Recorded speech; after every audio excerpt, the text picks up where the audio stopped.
Hey YouTube, my name is Gawd, and you're watching Gawd Cafe. So today we're going to talk about the battle of the egos. And how, overall, the ego, in its high frequency and low frequencies. So with the battle of the egos, sometimes we see this play out a lot of the times in relationships of all sorts, whether it be sexual or non-sexual, platonic or not. So, sometimes when an ego hasn't fathomed that other egos are just, you know, as confident or eager to act or eager to exist, some egos have an issue with, that playing out at times, for it makes them not validate self and the ego at hand because there's another ego perhaps operating a little bit more confidently. However, this seems to be the issue a lot of the times, and especially like the gay community, being that men and men deal with each other. You can see this play out a lot, but not just in the gay community. That definitely happens across the board. You see, why this is the main reason why altercations occur. Sometimes when there's a battle of the egos, we fail to look at the idea that we all are here to exist and deserve to exist and have to all contribute. So, with that said, if we all have to contribute, how could one ego be better than the other? Everyone plays a role, basically. You just have to figure out which role it is that you play. If you have an issue with the role that you play, well, that may be an indication that your spirit wants you to alter that role or dive into a new one. But no one's at fault for those emotions that you feel other than yourself. So you have to hold accountability and see how someone outside of you could never be the problem, being that they are not with you 24/7. So they can't be the root of the problems that you feel 24/7. So, to look at that and not let yourself be triggered, but accept it. You don't have to like reality sometimes, but you have to accept it as it is. Sometimes just accepting things as it is, accepting that you don't even like it too, is part of accepting, right? So, something happens ill, right? Ill, and you just have to start learning to detach and accept. And it's okay to not like something. That doesn't mean you can't still accept it. You know what I mean? You have to, because once you accept it, you'll come around to not like it. You may not like ever like it, but you may not be phased by thinking about it or encountering it. And that is the goal, so that you're in full control of the reaction attached to your ego. Because if you're so concerned about your ego and how it's perceived, you should be concerned about how your actions are perceived as well, being that they tie into how people see your ego, in turn affecting how you feel about your ego and yourself. So, to know and accept that other egos exist and they deserve to exist and they're just as great as you. However, they may not be able to do what you do, and you can be egotistical in that regard, in that sense. But also not shitting on another ego and seeing how they can do something perhaps that you can't, and being okay with that. Being okay with the fact that literally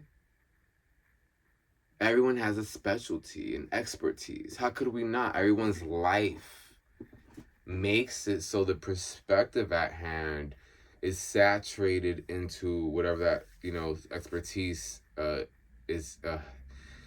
When a perspective is like it's tunnel vision, there's an expertise due to the concentration of energy towards that one subject, that one thing.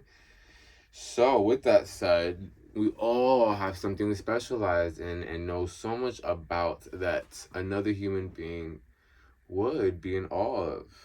We just have to find what that thing is, embrace it, and practice embracing other egos' role in this world. Almost kind of seeing it like, wow, the birds exist, the dogs exist, the cats exist, all these animals exist. And if you could see the beauty in that, why can't we see the beauty in other people existing? Because the battle of the egos. I'm that motherfucker. I'm the one. It's me. I'm the baddest. When you hear all of that, right, we stay at the surface. We never get to dive past that. And then we're having all these altercations. Is it entertaining? Yeah. Is it getting played out? Yeah. It's getting fucking played out, actually. I'm ready to see something more real, more transcendent, more progressive. Can we get past this now? Can we go, you know? Like, it would be beautiful if we all just loved each other for fucking finally. Like, ugh. It would be so peaceful if everyone can see how, if we can admire the flowers, the trees, the birds, the pigeons, whatever. Some of us love pigeons, some birds, whatever. Cats, dogs, right? We're able to domesticate these dogs, right? But we fail as a fucking human race to see the importance of everyone's role. It's either corporate or not, you know, like, I mean, things are changing now, but, you know, there's still trauma surrounding the impact of how the world once was, you know, and how it's still, you know, it trickles over. It's still, you still here. Is it depleting or going away with time? However, you know, the ego issue is still at hand, and we see a lot of people, you know, shooting guns because of ego tripping, you know, and not being able to accept what's being said or if it's true or not. So I think as a collective, as a world, we need to start really accepting things as for what they are. We don't have to like them, but you must accept them. You don't have to like them. You can keep it moving, but accept that it is a fact, perhaps. You know what I mean? To not let yourself waste time being busy telling yourself what you want to hear rather than what you need to hear. You know, it's very important. And, you know, it's not going to be an easy thing to do, but will it evolve you? Yes. Will it get you where you want to be? Of course. You know, if you don't invite the discomfort now, the discomfort will show itself later. If you just chase the comfort now, there'll be no more comfort later. And that's just how life works. Either you're busy out here creating a foundation, sacrificing, making it happen, you know, work, before you get to actually enjoy the fruits of your labor and not have to work a day of your life anymore. Or you could chase the litness, the funness, till maybe there's no bag ready for you to retire, and you may just have to go work at a, you know, a grocery store, bagging stuff, and there's nothing wrong with that. I'm just saying, you know, instead of retiring, you may have to pick up a job that you would have picked up 20 to 30 years old. You know what I mean? Like, shit, even younger. But, you know, something to think about. This is the reality we live in. I also want you guys to dive into let's do this little exercise with me, okay? All right, visualize, and this is very important. Perhaps close your eyes, pretend you're looking out the window. This will help if you actually are looking out the window. So if anything, don't close your eyes and just look out the window.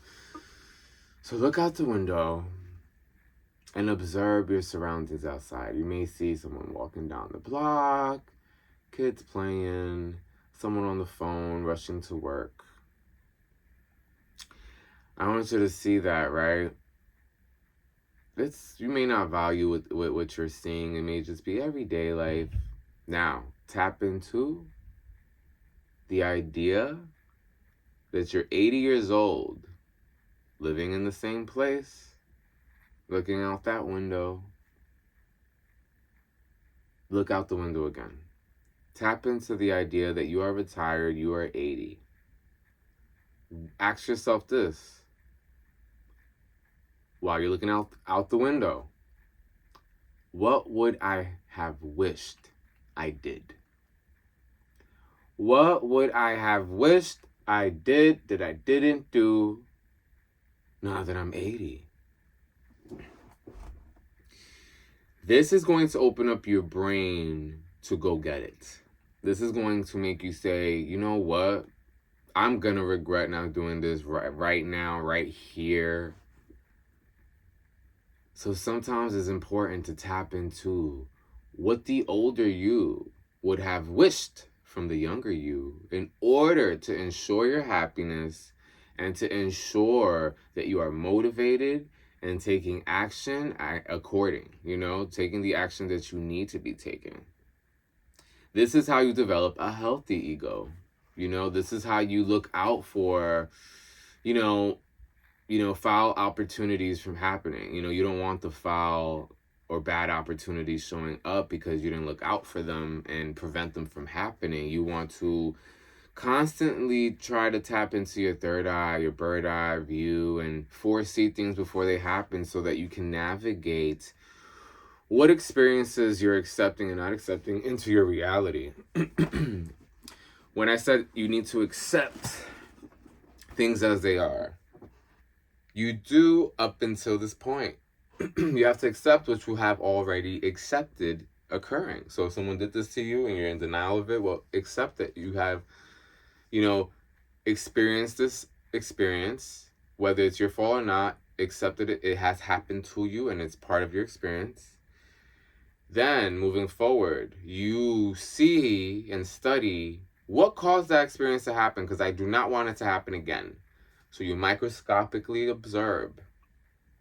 Okay, that right there is what caused me to lash out and do that. Next time I start doing this, whatever this is to you guys, I'm going to stop in my tracks.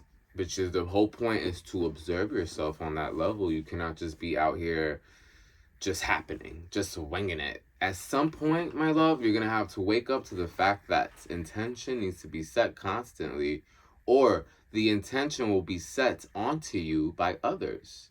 And what that looks like is you're always late. You never come on time. You're not prepared for someone saying that, right? You didn't ensure that you were on time. Now you're like, whoa, what's this energy? It may be because you're not ready for it. You receive it a lot more sensitive, like you're more sensitive when you receive it, as you would had you fathom, okay, I'm running late, they might clock me, what am I gonna say? What am I gonna do? Am I gonna call and be like, I'm running late, this happened? Am I gonna inform them so that they don't feel the type of way when I pull up? If you inform them, they get over it by the time you pull up.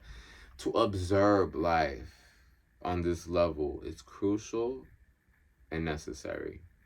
This is going to let you kind of study how you interact and how people interact with you, just so that you can collect factual information about us as a human race,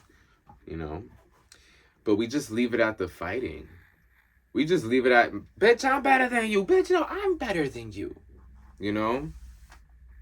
Or, men going at it, nah, bro, like, the fuck, nah, I was looking at her first, nah, like, we're just leaving it at that. Whereas, when an ego is confident in itself, it understands that another ego can have an attempt to eat their cake, but the way that ego ate that cake may not entice the person they're trying to attract. And if you stay confident in how you entice the person you want to attract and who you are, guess what? You'll actually manifest attracting the person you want, because you won't let the other person see that you're insecure that they were interacting with someone else. Oh, you're not jealous? You must really have it, going on or something. You don't know what people may be thinking. That's why it's really important to see the value in yourself as well as in others. If you're able to see the value in others, it will make it easier for you to see the value within yourself, because as you start to see the value in others, you start to soften your perspective on judgment. Judgment now isn't just mean girl. judgment can now be a fair assessment as to what is right or wrong based off of the factual information at hand. So it will feel a little bit more factual or true or honest or the right decision making once you tap into this energy, you know? But that's all for today, guys. The battle of the egos. I hope you guys learn something today. Can take something away from this video. If you can, if there's anything you want me to expand on, that maybe I cut my own self on. Maybe there's something I, switch subjects. Sometimes I go on a tangent here and there. So guys may have to let me know if I didn't elaborate on a particular, angle of a topic. So if there's something that you guys want me to speak on more, let me know in the comments. Please like and subscribe. And yeah, my fellow gods, I hope you guys are doing amazing. And please, take this video. Sometimes I could be a little stern and upfront. Don't take it personal. Just take it as tough love, okay? Tough love. Tough love. Fatherly love was something, I guess. Anyway, until next time.